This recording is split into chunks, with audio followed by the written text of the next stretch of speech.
Ciao, bella, ciao, ciao, ciao. Stamattina mi sono alzato e ho trovato l'invaso. Oh partigiano, portami via. Oh bella ciao, bella ciao, bella ciao, ciao, ciao. Partigiano, portami via, che mi sento di morire. E se io muoio da partigiano, oh bella ciao, bella ciao, bella ciao, ciao, ciao. E se muoio da partigiano, tu mi devi seppellire e seppellire lassù in montagna. Oh bella ciao, bella ciao, bella ciao, ciao, ciao. Seppellire lassù in montagna, sotto l'ombra di un bel fior. Tutte le genti che passeranno, oh bella ciao, bella ciao, bella ciao, ciao, ciao.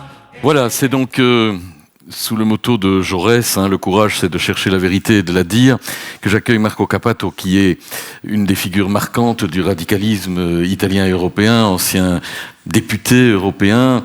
Marco Cappato, vous avez plusieurs combats, on va les évoquer. Vous avez aussi une spécialité dans vos combats, c'est d'aller vous faire arrêter quelque part. Ça a commencé à Manchester, je crois. C'était à l'époque sur la lutte anti-prohibitionniste des drogues. C'était plus tard, avec une délégation d'autres à Moscou, vous vouliez convaincre le maire qu'organiser une gay pride, c'était pas un crime.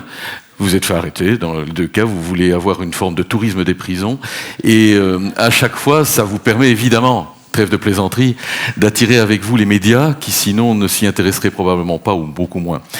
Vous allez revenir sur ces combats, mais votre combat le plus récent et celui pour lequel d'ailleurs hier vous rencontriez la presse belge, c'est aussi ce combat pour la légalisation de l'euthanasie et du suicide assisté. C'est l'histoire de DJ Fabo que vous avez accompagné, vous allez le rappeler, tétraplégique, aveugle, après un accident de voiture. Ce jeune DJ très prometteur souhaite trouver la mort et vous allez vous l'accompagner jusqu'en Suisse et donc vous exposer à des poursuites. Bonjour à tout le monde. Merci beaucoup pour cette invitation et congratulations au Centre d'Action Laïque pour les 50 années d'activité. J'ai lu sur l'introduction de ce petit livre que tout était commencé, plus ou moins, avec une discrimination après un grand incendie en 1967 dans le centre-ville de Bruxelles, où il y avait les non-catholiques qui n'avaient pas eu droit à la cérémonie. Mais je pourrais vous dire que depuis 13 ans, la lutte qu'on fait en Italie pour la légalisation de l'euthanasie a eu au début un moment très important avec des funérailles qui ont été refusées à Pier Giorgio Welby, qui était le co-président de mon association, l'association Luca Coscioni pour la liberté de recherche scientifique. Et peut-être on aura le temps de parler de la science aussi, parce que je pense que science et technologie aujourd'hui, c'est le front le plus urgent de la laïcité. Mais bon, Pier Giorgio Welby, il était mort en refusant avec l'interruption de la respiration artificielle. Et le Vatican avait refusé les funérailles religieux. Et donc, c'est un peu commencé de la même façon. Donc, on a une partie d'histoire commune. Oui, ce qui s'est passé, c'est que il y a 6 ans, on avait déposé, on a parlé avant des parlements, l'importance des parlements. On a déposé une proposition de loi d'initiative populaire en Italie avec 50 000 signatures. Les citoyens peuvent proposer une loi. Après, les partis, normalement, ils s'en foutent. Mais bon, ça, c'est un autre problème. Donc, après 3 ans qu'ils s'en foutaient, on a dit, bon, on commence une action de désobéissance civile. Avant, on a commencé en fournissant des informations. Comment il faut aller en Suisse, etc. Après, j'avais payé le voyage à quelqu'un Et j'étais allé chez les carabinieri pour dénoncer ça, ils n'ont rien fait. Et enfin, avec DJ Fabo, je lui avais dit, bon, on va t'aider de toute façon. Si tu le fais clandestinement, c'est plus simple, tu n'auras pas de problème. Si tu veux aider les autres, tu peux le faire publiquement.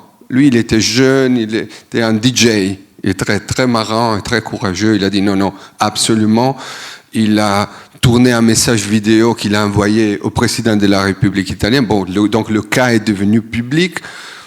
Je l'ai amené en Suisse. Quand je suis revenu, je suis allé chez la police.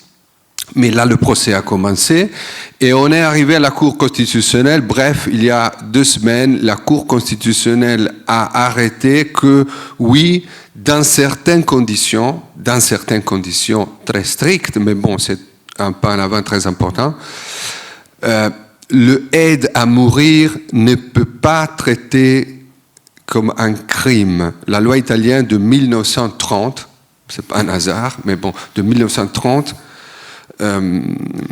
prévoit qu'on doit être condamné de un minimum de 5 années de prison à un maximum de 12 années de prison pour le aide à mourir. En 1930, on ne faisait pas la différence, les malades terminaux, etc., ça n'existait pas. C'était une façon de montrer le supérieur intérêt de l'État par rapport à la liberté individuelle. Donc la Cour a dit, ce crime si grave, c'est pire que le viol, ou c'est vraiment un crime très grave, ne doit pas cette sanction appliquer quand la personne qui demande à mourir est un malade d'une pathologie irréversible qui est en train de pâtir une souffrance insupportable et qui est dépendant de traitements qui le tiennent en vie. Donc voilà, et la Cour constitutionnelle à nouveau a demandé au Parlement de faire une loi et c'est la prochaine étape du combat.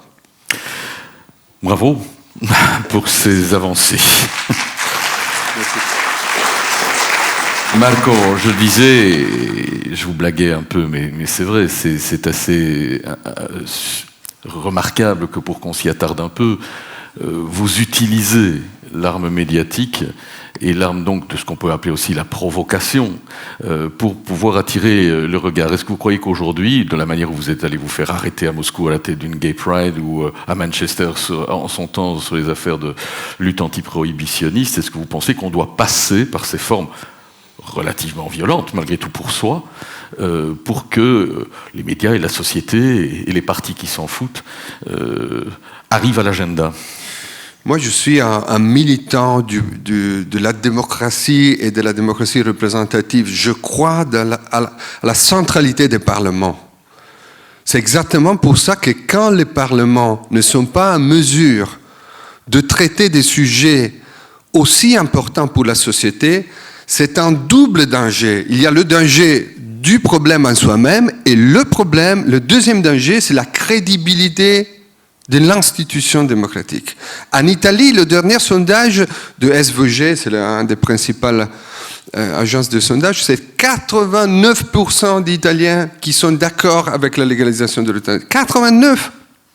Il y a des statistiques qui disent que les électeurs de la Ligue du Nord de Salvini, ils sont plus d'accord que la moyenne. Les électeurs de l'extrême droite sont d'accord. Donc ce n'est pas un problème des gens, de convaincre les gens.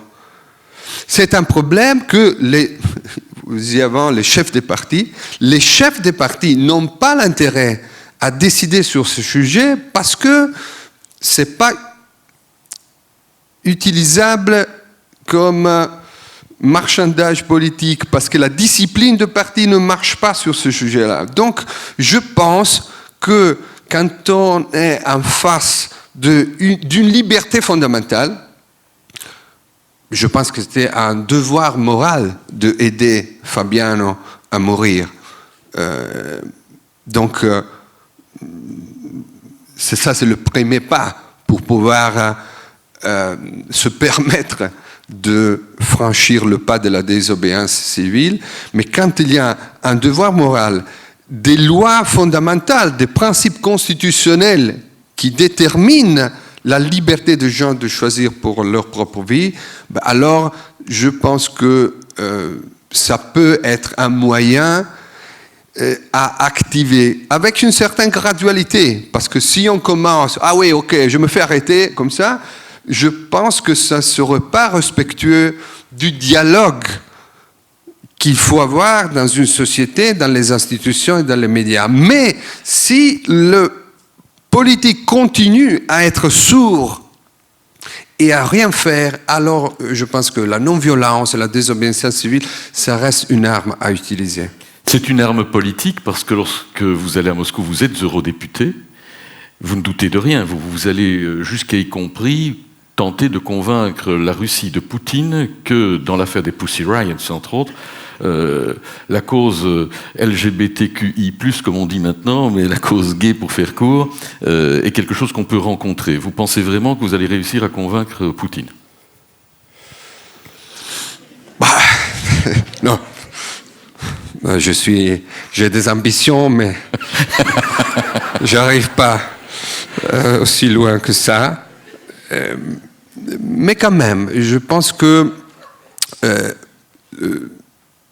le pouvoir, il ne faut pas être, je ne sais pas comment on dit en français, manichéen. Manichéen, oui. Manichéen. Il n'y a pas le bon et les méchants. Les bons sont souvent un peu méchants et les grands méchants, quand on est un peu forcé, obligé à se confronter avec l'opinion publique, alors ce n'est pas toujours simple de se détacher de l'opinion publique. Mais dans ce cas-là, c'était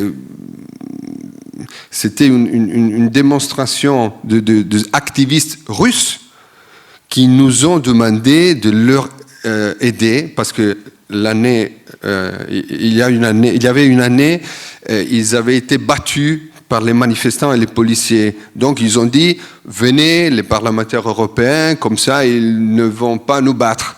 Bon, le résultat, qu'ils ont battu eux et nous aussi, et ils nous ont tous arrêtés. Mais quand même, ça a montré un visage que les gens ne connaissaient pas. La discrimination par rapport à c'était le 2007. Donc, l'involution autoritaire de la Russie, elle était déjà commencée, mais elle n'était pas encore aussi prononcée et forte, solide qu'elle est maintenant. Donc je pense que ça a été utile pour lancer un alarme. On n'a pas changé sûrement le régime de Poutine, on a peut-être un peu amélioré la conscience internationale des risques que ce régime entamait avec lui. Quand vous évoquiez tout à l'heure votre association Luca Coccioni et vous disiez le principal combat maintenant, c'est la science, le registre de la science, la recherche scientifique. Quelques mots là-dessus. Je pense qu'il y a... J'écoutais un peu le débat, très, très intéressant, très important. Je me permets d'ajouter 2 dimensions. La première, c'est la dimension européenne et globale, parce que les États nationaux, on peut dire aussi, ont été des instruments très importants pour sortir les sociétés disons, du Moyen-Âge, c'est un peu simpliste, du pouvoir autoritaire, etc.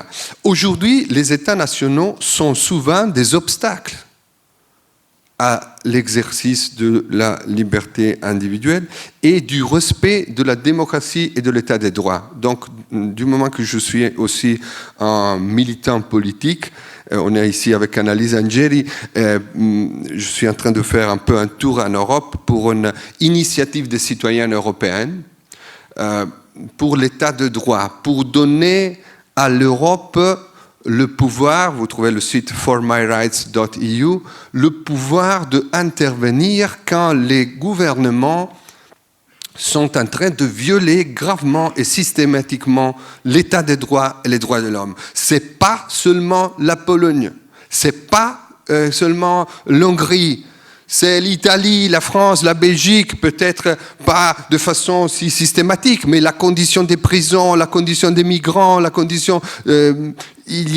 Donc, il faut se battre parce qu'il y ait un niveau transnational pour défendre les libertés individuelles. Les États nationaux ne sont pas capables de faire tout seuls. Et dans ce contexte, il y a une convention de l'ONU très vieille qui est en train de pouvoir exercer un rôle très important. C'est la Convention sur les droits économiques, sociaux et culturels. Donc il y a plus ou moins, c'est les 50 ans du Centre d'action laïque, et qui établit le droit à la science. Article 15 de la Convention, le droit à jouir des résultats du progrès scientifique et technologique, traité comme un droit de l'homme, exactement comme le droit à ne pas être torturé ou discriminé. Donc, pourquoi aujourd'hui ça devient de plus en plus important? Je vous fais 2 exemples que je pense sont déterminants pour notre avenir. La modification du génome, du DNA, et l'intelligence artificielle. En Italie, si vous faites la recherche sur les cellules embryonnaires souches sur lesquelles il y a les majeurs espoirs de lutte, par exemple, contre le Parkinson, vous êtes arrêté pour 2 années de prison. Et il y a une amende jusqu'à 150 000 €. Donc les scientifiques italiens qui sont très bien sur ça, ils vont tous naturellement à l'étranger. Là aussi, j'avais essayé d'envoyer des embryons à l'étranger et je le dis à la police, ils n'ont rien fait. Je les ai envoyés en Suède, au Karolinska Institute, et après, le Karolinska Institute envoie les lignes cellulaires en Italie. L'Italie, c'est un peu ça. Tu ne peux pas faire, mais tu peux aller à l'étranger, et alors ça va. Tu peux aller en Suisse pour mourir, en Espagne pour la fécondation in vitro, etc., etc. Mais bon. Donc, sur le sujet du génome humain, attention, parce que, ou même de l'intelligence artificielle, attention, parce que l'adversaire plus efficace de la démocratie et de l'état de droit n'est pas Orban ou Salvini ou Le Pen, etc. Aujourd'hui, c'est la Chine. La Chine, elle est en compétition et dans quelques domaines aussi à l'avance des États-Unis sur la modification du génome humain ou sur l'intelligence artificielle. Et naturellement, ça est fait sans les préoccupations fondamentales pour la laïcité, c'est aussi l'égalité. Pas simplement la liberté, mais aussi l'égalité des chances. Imaginons qu'est-ce que va se passer si la modification du génome humain est faite sans un pouvoir démocratique qui se préoccupe que ça soit fait à bénéfice de tout le monde, comme c'est prévu par la Convention ONU sur les droits économiques, sociaux et culturels. Imaginez une intelligence artificielle qui ne travaille que avec l'intérêt économique et commercial. On a besoin des investissements publics pour bâtir une intelligence artificielle du citoyen, pour le empowerment, pour donner force aux citoyens par rapport au pouvoir religieux, mais par rapport au pouvoir étatique, par rapport au pouvoir commerciaux. Donc, je pense que la science et la technologie, c'est le terrain du défi majeur pour la laïcité dans nos sociétés. Je pense que vous n'aurez pas de difficulté à obtenir des gens pour vous suivre, Marco Cappato.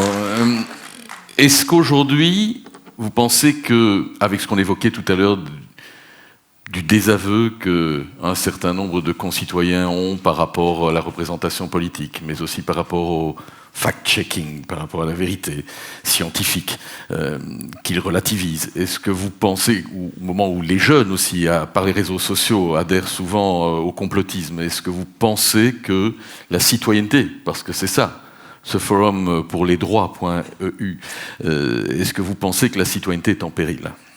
Oui, c'est pas intéressant d'être ni pessimiste ni optimiste. Qu'il y a des dangers très concrets, c'est clair. On parlait avant de la technologie. La technologie peut être utilisée pour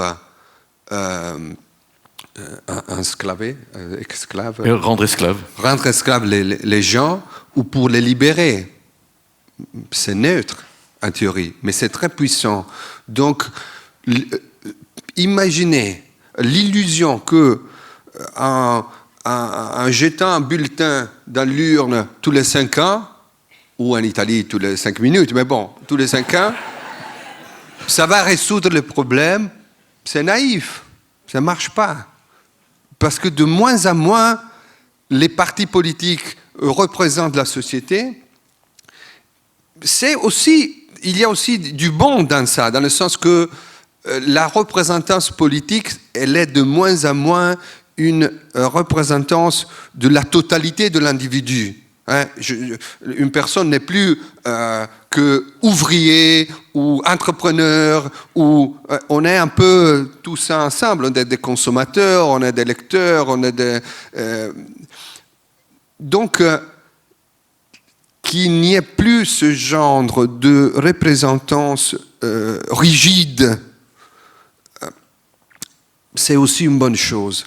Mais on doit récupérer ce manque de représentativité en investissant sur la participation. On disait avant la participation, mais la participation ne peut pas être simplement une sorte de devoir moral. Oui, il faut participer, il faut participer, il faut participer.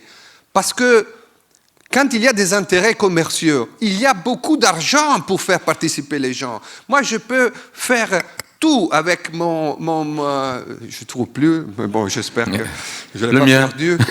Non, le mien. Oui, non, je l'ai trouvé. On peut faire tout avec ça. La seule activité importante qu'on ne peut pas faire avec ça, c'est la démocratie.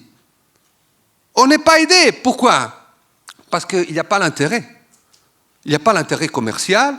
Il n'y a pas l'intérêt des institutions qui ne veulent pas trop avoir à quoi faire avec les gens qui se mobilisent, tout ça. Le résultat est que si je veux un resto vietnamien à 10h du matin, peut-être je le trouve.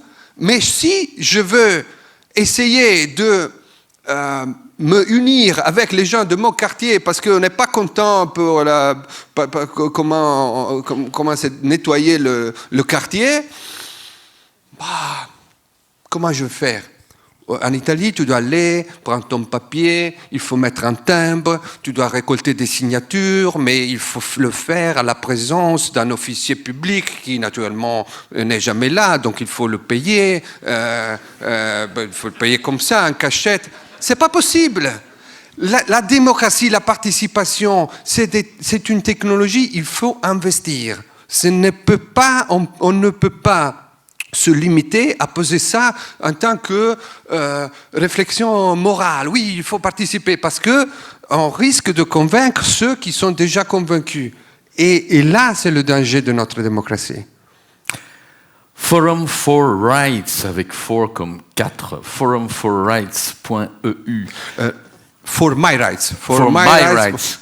Ok, Forum for My Rights. C'est une initiative des citoyens européenne. Les traités prévoient que s'il y a 1 million de signatures à partir d'au moins 7 pays, on peut proposer des initiatives à la Commission européenne. Cette initiative-ci propose qu'il y a un mécanisme permanent de monitoring, de monitorage et de sanctions, de violation de l'état de droit et de la démocratie dans toute l'Europe. Parce que les gens, on disait le peuple contre les élites. Le peuple est habitué à savoir que sa décision a été confisquée, on dit ça, confisquée de la part des pouvoirs européens, transétatiques, et certaines fois, c'est même vrai. Donc il faut essayer de contrecarrer ce discours et d'utiliser l'Europe pour le procès dans la direction contraire. Utiliser l'Europe pour sanctionner les pouvoirs qui ne respectent pas les libertés fondamentales. Ça naturellement, ça signifie aussi essayer de changer l'Europe, parce que l'Europe aujourd'hui n'est pas organisée pour faire ça et n'est même peut-être pas prête pour faire ça. C'est pour ça qu'on ne peut pas avoir, encore une fois, l'illusion que ces gouvernements-ci, ces partis politiques-ci, sans une poussée de la part de la société, arrivent à se auto-réformer, à reformer eux-mêmes. Ça ne va pas marcher. Il faut avoir aussi, je ne dis pas contre eux, en substitution d'eux, mais il faut avoir aussi des mécanismes de participation citoyenne sur les thèmes laïques, sur les thèmes de la liberté fondamentale, parce que quand on parle d'état de droit, on parle de ça, on parle des personnes homosexuelles, on parle des réfugiés, on parle des immigrés, on parle des individus pour contrecarrer un pouvoir étatique que souvent se comporte de façon illégitime. Forumformyrights.eu. Marco Cappato, c'est un plaisir de savoir que voilà, on peut un peu partout en Europe et dans le monde avoir des gens comme vous. Et puis la prochaine fois que vous vous faites arrêter, vous nous faites signe. Ok. Merci beaucoup. Merci. Ciao, grazie.